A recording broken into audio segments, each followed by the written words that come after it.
What's great about Avalonia is the ability to make UI so easily, so cleanly, and across every platform. What's not so good is there's exactly one default theme in Avalonia. So if you really want to style your application, the very first thing you need to do is start making custom themes, which can be a bit of a pain if you just want to choose some options off the shelf and make it look good. In this little series, we are going to now recreate and make a complete new Avalonia theme. So let's jump in.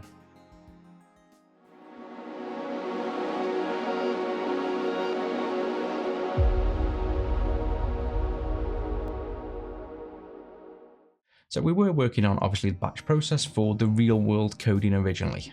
So the very first thing we need to do is figure out exactly what it is we need to be doing. So let's start by taking a look at what it is we need to do. So we first need to create a new theme. We are going to make something called the theme lab, which is where we can add extra themes to in future. We need to make the prototype because the template we're going to make, or the theme we're going to make, is going to be called prototype. I want it to be just a very generic outlined layout for when you are prototyping UI. And also need to tackle at the moment is to make sure we get the very latest Avalonia. We copy and paste the original theme and we repurpose it into a brand new theme folder on our desktop that we can start editing. I want to start by making sure we have the up-to-date .NET templates from Avalonia. So with the themes updated, let's get started. So the first thing we want to do is create the demo app. We're going to start with a normal Avalonia app. So we want to go into here and we want to click in the Avalonia desktop app.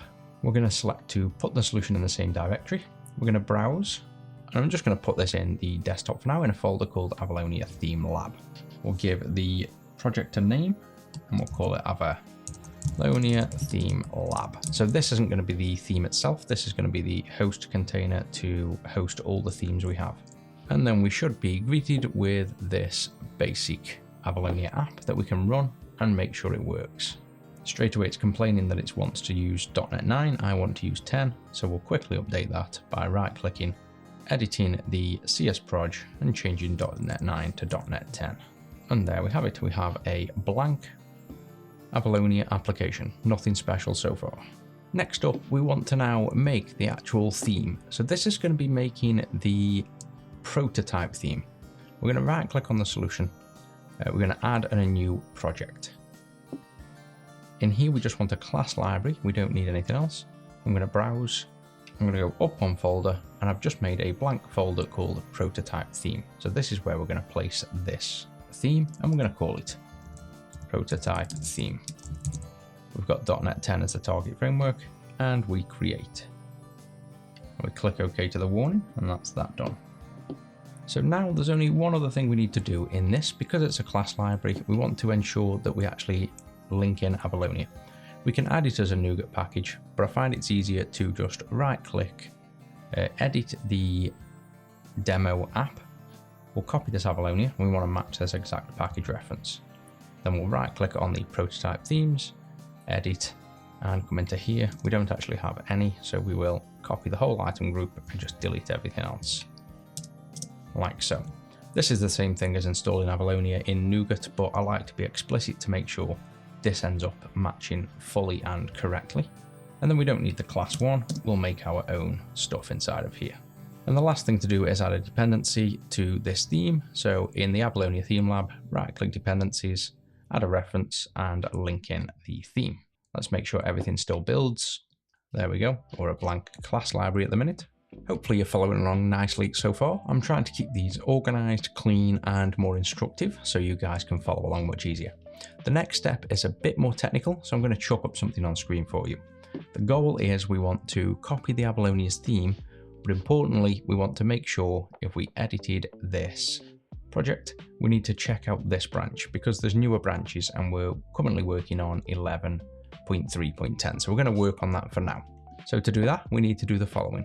We've got to clone the repository, specifically though, checking out a certain tag to get the theme so that it doesn't go from a different branch, and then copy this all into our solution. So let's start with step one, cloning the repository. So we need to download this ultimately and make sure we get this tag. Now I'm going to instantly just break all of my advice anyway and not even bother getting this specific tag. So even though that is the official thing we should be doing, I'm just going to go straight into here and get the Fluent theme. And we just want to download this. So we can do this by ultimately just downloading at the top level the entire code. If you want to be lazy, just download the zip, open it, and then we want to go inside the zip to get the source and Avalonia themes.fluent. So we now want to go into source, Avalonia theme fluent, and this is the theme we need. So this is what we are effectively copying over. So we want the accents folder, the controls, the density styles, the properties I'm pretty sure we're going to need, and the strings. So we basically need everything except the XAML and the solution file stuff. Maybe we need color palette resources. I'd say we would. So let's get the color palette resource stuff as well. And in fact, we better copy everything except the project to begin with, and we can always isolate after. So let's copy all those, go into our prototype theme and paste into here. Now, if we go back in, we should have all of the elements inside of here. And when we try to build, we get errors. So this might be from not doing what we said we should do, which is taking the latest theme. So let's do that again now and check if it works when we take the correct theme version. So we'll come back to the GitHub, we'll go into here, go to tags, and we are on 11.3.10. So we want to go to that specific tag, and now this is where we want to download the theme. So we're still at 11.3.10, click download, and let's extract these files instead. Paste it in, and let's compile these. And there we go. So you can see there's the importance of making sure you pick the exact same theme that matches the Avalonia that we're currently building for. That does mean we're going to have to update this theme to work with 12. So next up is going to be to rename this theme. We've got the theme at the minute, but it's currently called Fluent theme. We need to rename it to Prototype theme. We should be able to do this with Shift, Command and H on Mac, this will be. And we're just going to type in Fluent theme. And everywhere we see that, we're going to replace it with Prototype theme. This is on the entire solution. We could include non-solution items. Let's see what that does to the count, I guess. Doesn't really tell me how many files there are here. 12 matches in 5 files. If we do this, it's the same. So this should catch the 5 places we need to rename. Replace all.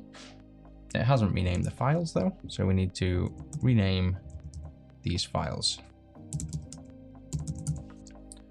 So we've got this file, and then let's just expand all the others, make sure we've got no other references. We've got Fluent control theme.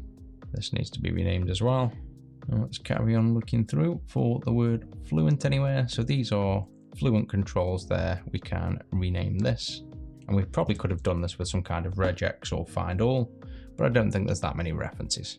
It's always good to have hands on to the files you've copied as well. So I think that covers everything. If we now build, do we still build?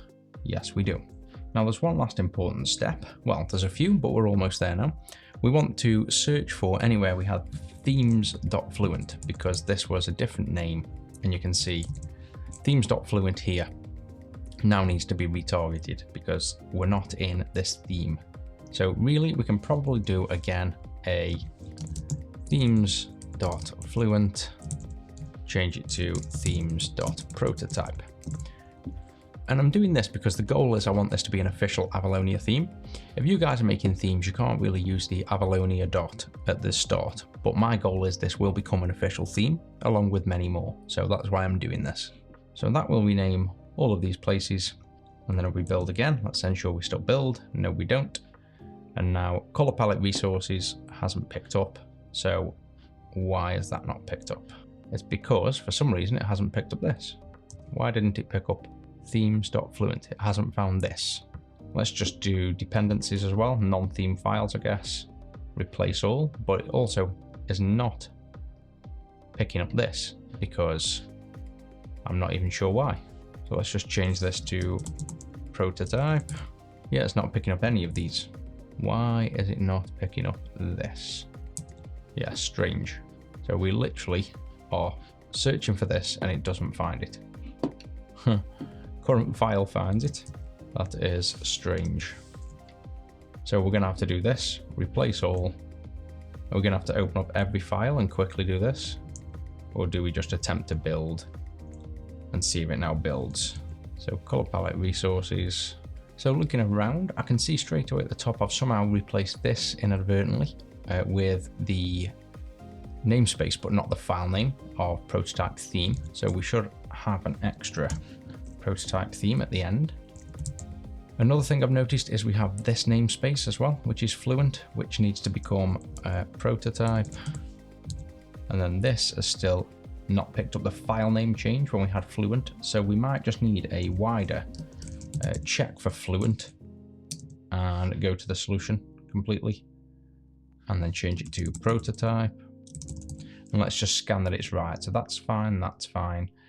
All these themes then are just going to get renamed partially into prototype instead of Fluent, which won't make a massive difference. I don't really want to do this level of renaming at the moment, but it also won't harm, I don't believe. We might as well do it now.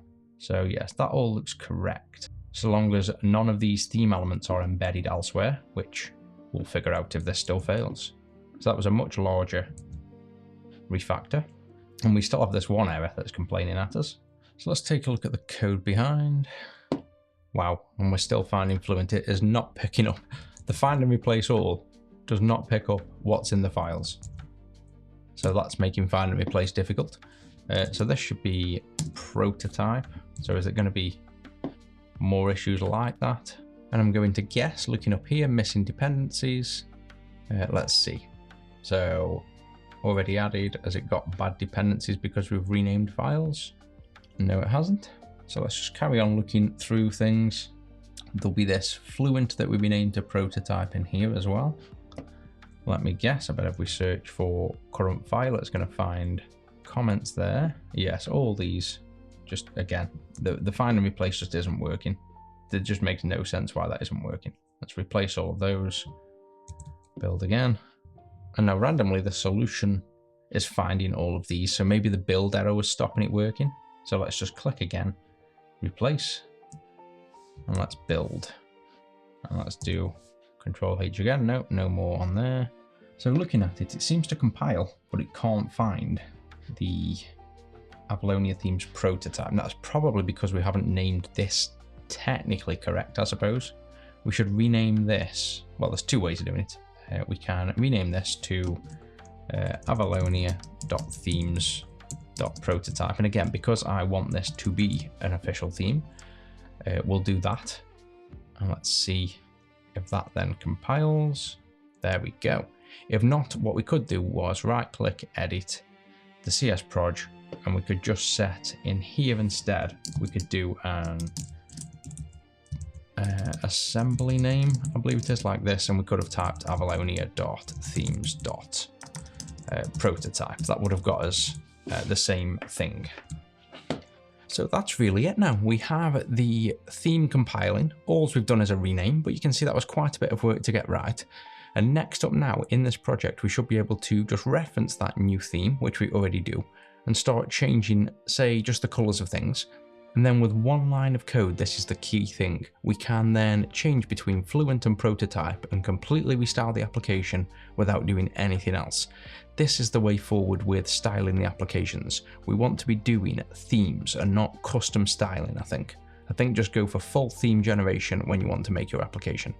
So that's it for this one, guys. I'll catch you in the next.